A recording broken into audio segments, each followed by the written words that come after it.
Assalamualaikum warahmatullahi wabarakatuh.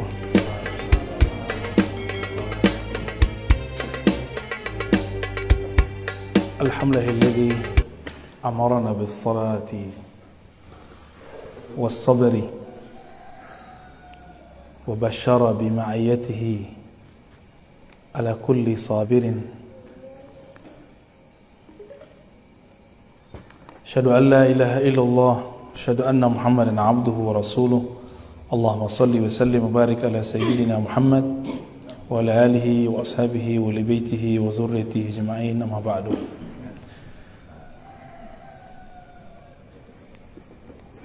Bapak Ibu jemaah subuh yang dimuliakan Allah, sudah sebulan ya kita masih di bab sabar. Nah, ini pas sekali, ini bulan Rajab, saya menyebutnya Syahrus Sabar, mengenang perjuangan Rasulullah SAW. Tapi di ujung bulan Rajab, Nabi diperjalankan oleh Allah sebagai hadiah kesabarannya. Dan itu tidak ada Nabi di dunia dari semenjak alam dicipta, atau tiada makhluk yang diberikan hadiah seperti itu, yang kita sebut Isra dan Mi'raj. Gak ada seorang makhluk pun seperti Rasulullah yang diperjalankan sedahsyat beliau. Ada Nabi yang paling panjang umurnya setelah Nabi Adam, yaitu Nabi Nuh. Itu gak mengalami perjalanan rohani itu, karena Nabi Nuh sabarnya masih ada ujungnya ya. Jadi sabar gak boleh ada ujung. Kalau kita kan nanya, sabar ada batas gak? Kalau Allah sabur gak ada batasnya. Jadi kalau kita kan pengennya ada batasnya. Maka sabar itu terbagi dua, ada sabar nafsiyah, ada sabar ruhiyah. Kalau sabar nafsiyah ada batasnya, sabar jiwa, ego. Selevel Nabi Nuh, sabarnya masih nafsiyah. Sedangkan Nabi Muhammad SAW sabarnya sudah sampai level ruh. Kalau ruh unlimited, inilah yang disebut di Quran, innama yuwaffas sabiruna ajrahum bighairi hisab. Pakai alif lam di situ, as-sabirun, sesungguhnya tanpa hisab Allah balas. Nah, itulah Rasulullah, sayyidus sabirin, penghulu orang-orang sabar, Nabi Muhammad sallallahu alaihi wasallam. Kita masuk ke hadis pertama ya. Ini hadisnya banyak, mungkin ini 3 sesi atau 4 sesi, kita nggak tahu. Jadi ngajinya nggak usah buru-buru, sedapatnya aja ya.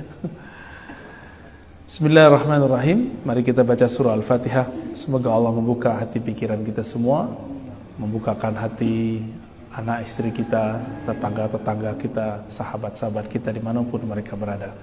Al-Fatihah. A'udzubillahi bismillahirrahmanirrahim. Ya Rabbi, syiratal ladzina an'amta 'alaihim ghairil maghdubi 'alaihim. An Abi Malik Al-Harits ibn Asim Al-Asy'ari qala qala Rasulullah sallallahu alaihi wasallam at-tuhuru syatrul iman. Ya.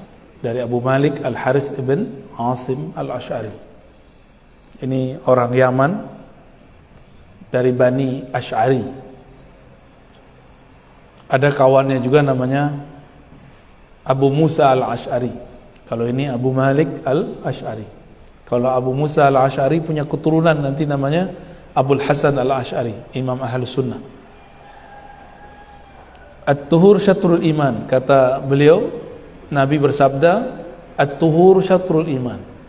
Tuhur itu artinya kesucian. Kesucian atau bersuci itu syatrul iman. Syatr itu separuh dari iman. Jadi separuh bab iman itu bab kesucian. Maka kata iman, karena iman itu masuknya ke dalam kolbu, maka tuhur di sini bukan hanya kesucian zahir, tapi juga kesucian batin. Di saat seseorang berwudu, dia tidak hanya mensucikan zahirnya, dia mesti juga mensucikan batinnya. Itu maksudnya ya. Kalau taharah itu yang zahir. Kalau tuhur ada waw di situ menunjukkan ada sisi dimensi batinnya. Ya. Walhamdulillahi tamla'ul mizan. Pujian kepada Allah memenuhi mizan. Mizan itu timbangan. Jadi kalau kita suka memuji Allah tanpa banyak amal, mizan timbangan kita langsung penuh. Jika Allah begitu, apalagi makhluk, maka jangan pelit berterima kasih kepada manusia. Man lam yashkurin nas lam yashkurillah. Yang tidak berterima kasih kepada manusia, belumlah dia disebut bersyukur kepada Allah. Ya, banyak-banyaklah mengapresiasi orang. Maka alhamdulillah ini boleh disebut orang yang suka memberikan apresiasi, dia akan ditimbang. Di kalangan manusia pun sulit ditimbang seperti apa, apalagi di sisi Allah Subhanahu wa taala. Assalamualaikum. Ya, marhaban. Jadi kalau kita baca alhamdulillah, maknanya bukan segala puji, itu terjemah. Jadi kalau mengatakan alhamdulillah, maka maknai terima kasih ya Allah. Itu makna alhamdulillah, ya. Jadi Bapak kan baca 3-3 tuh pada sholat. Jangan segala puji itu terlalu biasa. Itu terjemahan, translate. Dimaknai terima kasih ya Allah, itu alhamdulillah. Kalau kita bilang terima kasih, rasanya lebih dahsyat daripada sekedar mengatakan segala puji, ya. Segala puji itu bahasa tahun 1600-an. Ya. Tahun itu awal-awal penerjemahan Al-Quran dari bahasa Arab ke bahasa Melayu lama, diprakarsai oleh imam-imam kita di Aceh dulu, mulai dari Hamzah Fansuri, Syamsuddin Sumatrai, lalu kemudian muncullah Syekh Abdul Rauf Singkel. Beliau nulis kitab Tarjumanul Mustafid, emang begitu terjemahannya. Tapi yang paham bahasa begitu kan zaman dulu.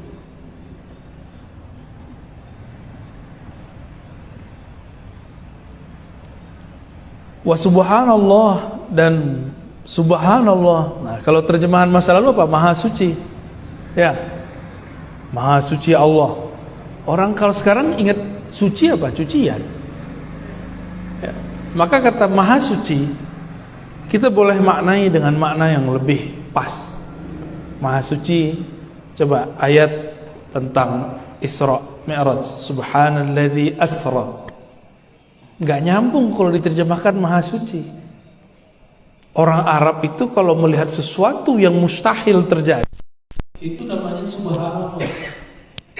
Artinya subhanallah, sangat hebat. Masya Allah, lebih lagi di atasnya, yaitu subhanallah. Nggak bisa kepikir oleh otak, tapi terjadi, namanya subhanallah. Ya, salamualaikum.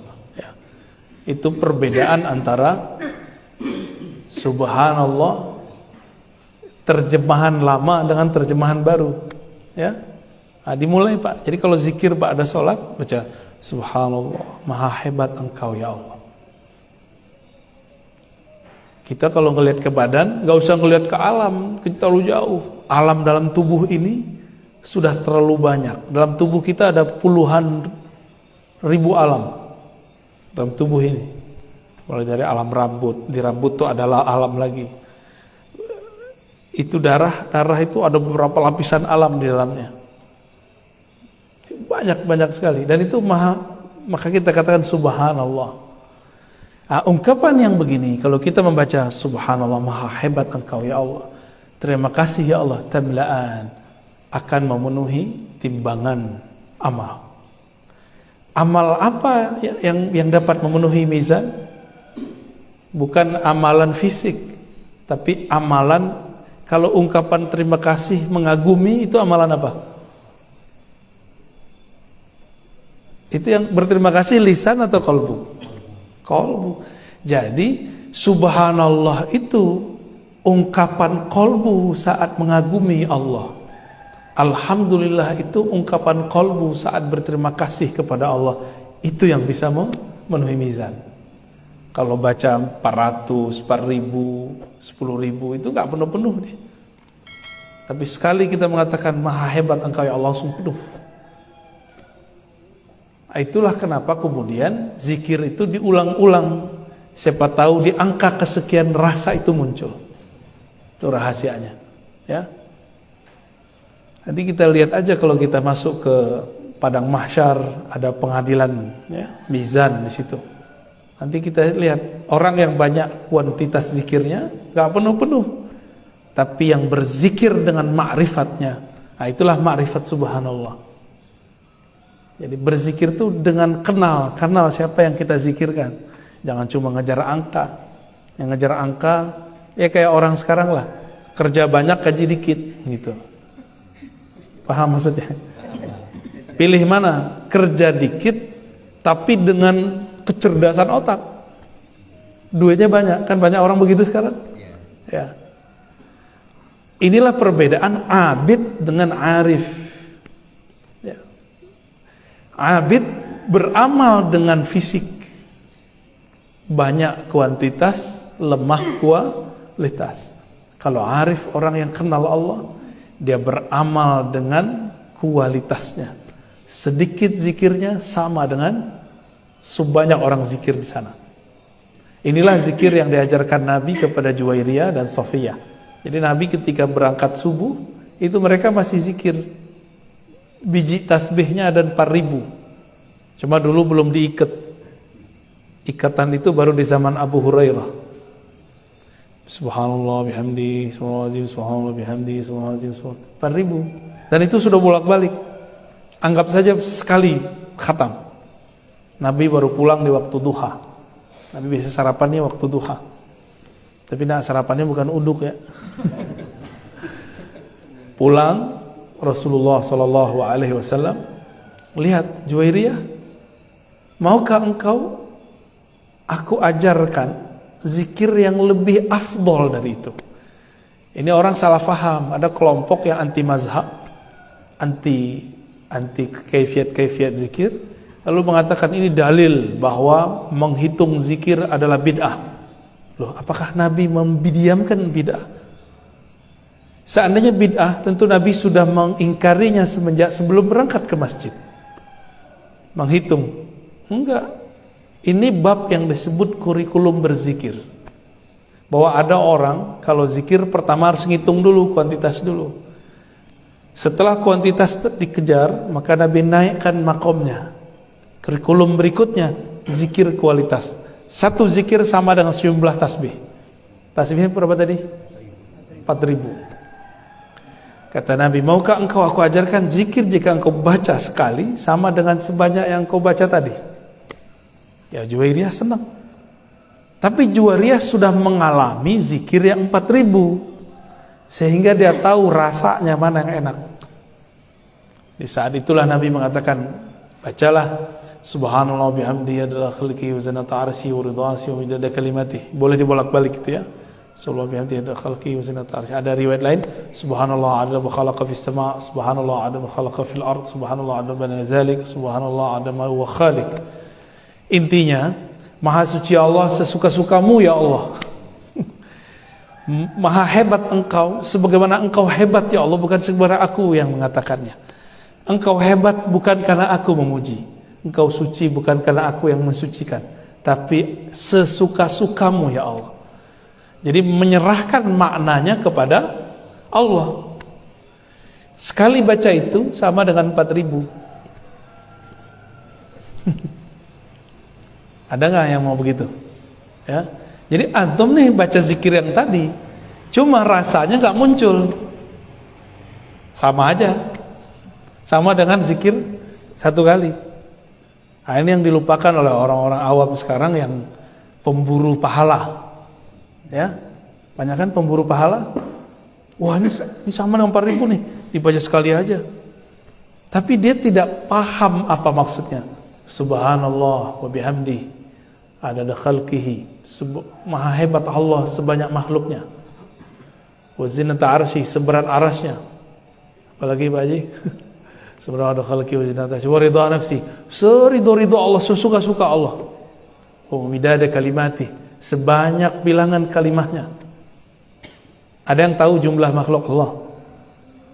Ada yang tahu? Gak usah jauh-jauh, di badan kita ada berapa makhluk? Berapa sel di tubuh, gak ada yang tahu kan? Sampai hari ini ahli biologi, ahli kimia gak ada yang tahu. Mereka cuma memperkirakan sekian miliar. Gak ada yang tahu angka pastinya. Lalu kita ngomong, maha hebat engkau ya Allah. Sebanyak bilangan sel yang ada di tubuhku, wah itu semua selnya langsung hidup itu Pak. Dalam zikir thariqah disebut namanya kullu jasad. Zikir semua bagian tubuh. Tubuh kita diajak zikir biar sehat. Ya Rabb.